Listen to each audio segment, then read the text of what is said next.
Hello friends, welcome to my SBSES channel for my lesson 4 on houses in Vedic Birth Charts. In our previous lesson, that is in lesson 3, I spoke about how to count the houses in birth charts, and today I'm gonna talk about what each house actually represents for. To just give you an introduction to what are these houses in Vedic astrology, once you just look into your Vedic birth chart, you would be noticing your birth chart has been divided into 12 parts. These 12 parts are nothing but 12 houses. So for the next couple of minutes, I'll be showing you the slides on what exactly these houses represents for.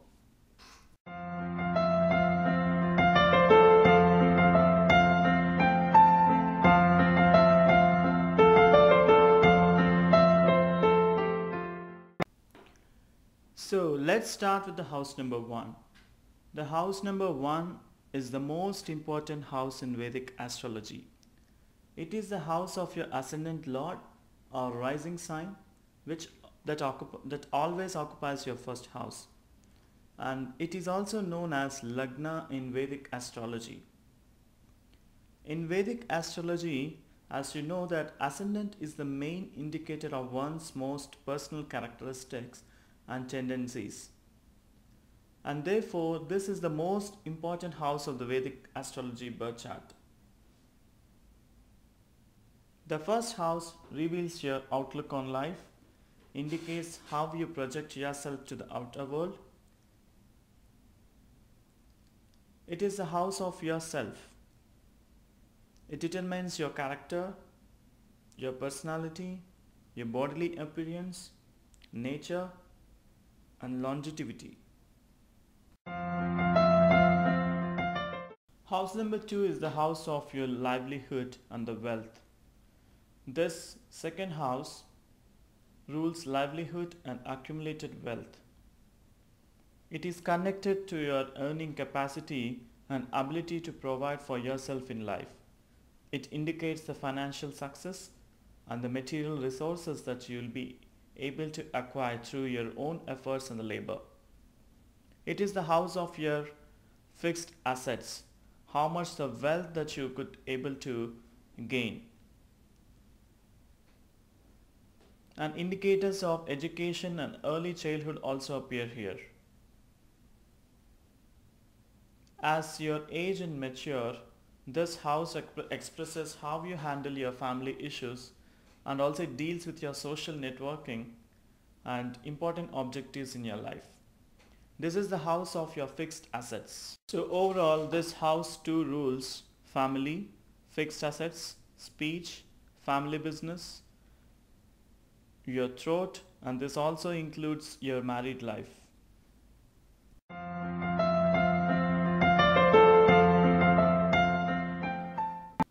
Third house. Third house is your house of communication and your siblings. This house represents all the ways that you use to express yourself.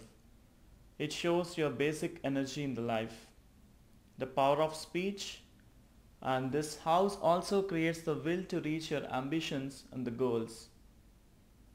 It reveals your passion or zeal along with your courage and boldness, which may also become rashness and impulsiveness.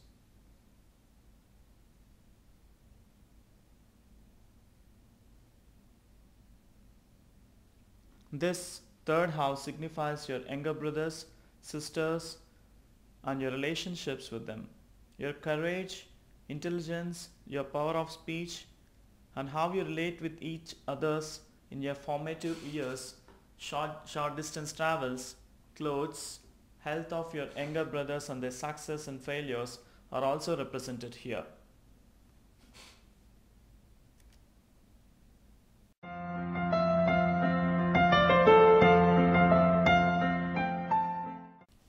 Fourth house. Fourth house is your house of your mother, your emotional approach and the comforts of your homely life.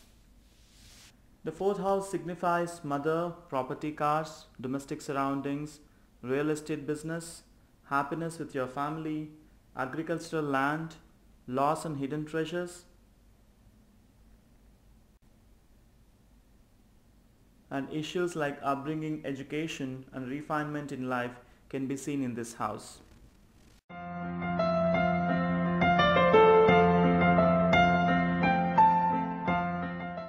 House number 5. House number 5 represents your children, fun, creativity, your education, your speculative business, entertainment, business and intelligence.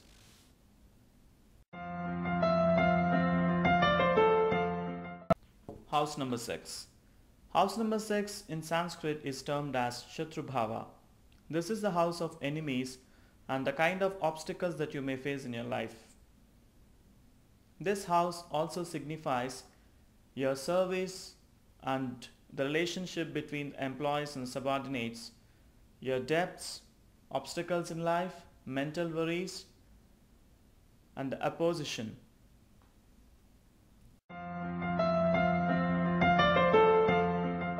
House number 7. This is the house of your partners.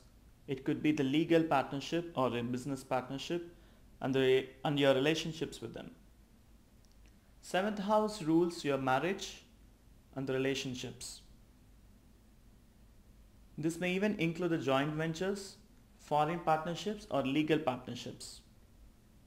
As this house is opposite to your first house, which is the Ascendant Lord house, which speaks about yourself, the 7th house represents one's ability to relate with others. This is the house of relationships, and this house signifies matters regarding your spouse, partnerships, marriage, agreements, contracts, and business partnerships. House number 8.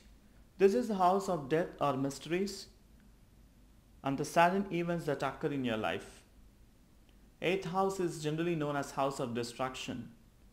One of the most difficult and profound houses, it's also considered as the most inauspicious house of the zodiac. In Vedic astrology, the meaning of this house is expanded to include all types of mysterious influences on our lives.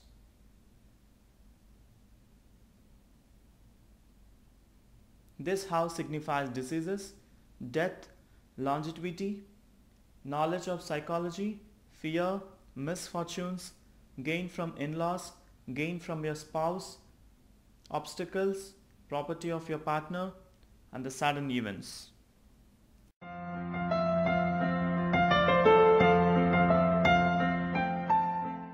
House number 9.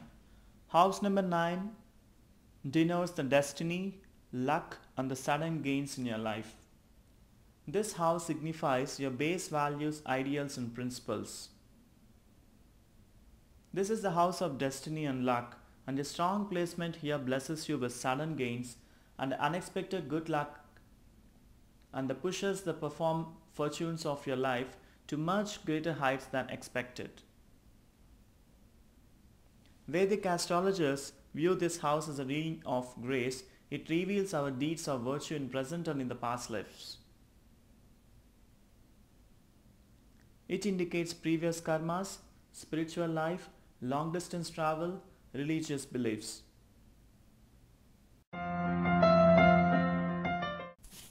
House number 10. This is the house of your karma.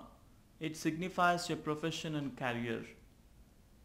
As the house of action, the 10th house signifies your active karma, which relates to your ideal career. It also shows the status that you are capable of achieving in this life. This house indicates the type of profession you gravitate towards and whether you will be successful at it or not. It shows the skills and tendencies that you can exploit. Your career picture is completed by examining the strength of this placement and how it relates to the placement of other planets in your chart.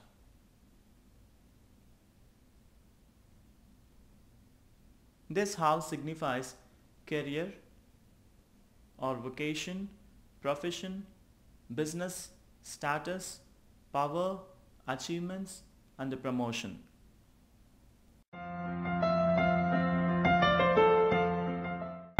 House number 11. This is the house of incoming gains. This is the house which signifies your hopes and wishes, the power to achieve your desired goals, and your source of income. Your second house represents your fixed assets, how much money that you could able to accumulate, which represents the fixed assets. Whereas house number 11 signifies the source of income.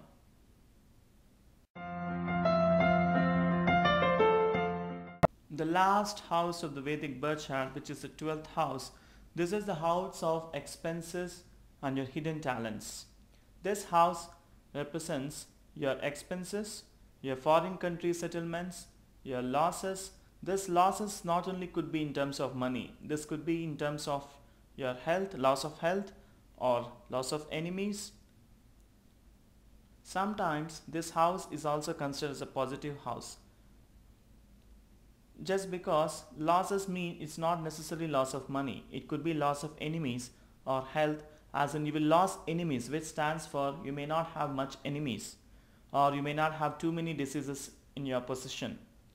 If you look at this house carefully, 12th house, which is known as the house of losses or expenditure, can also work in your advantage.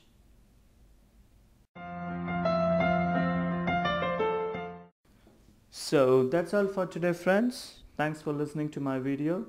And if you want to know how to count the houses in your Vedic astrology birth charts, you need to look my lesson 3.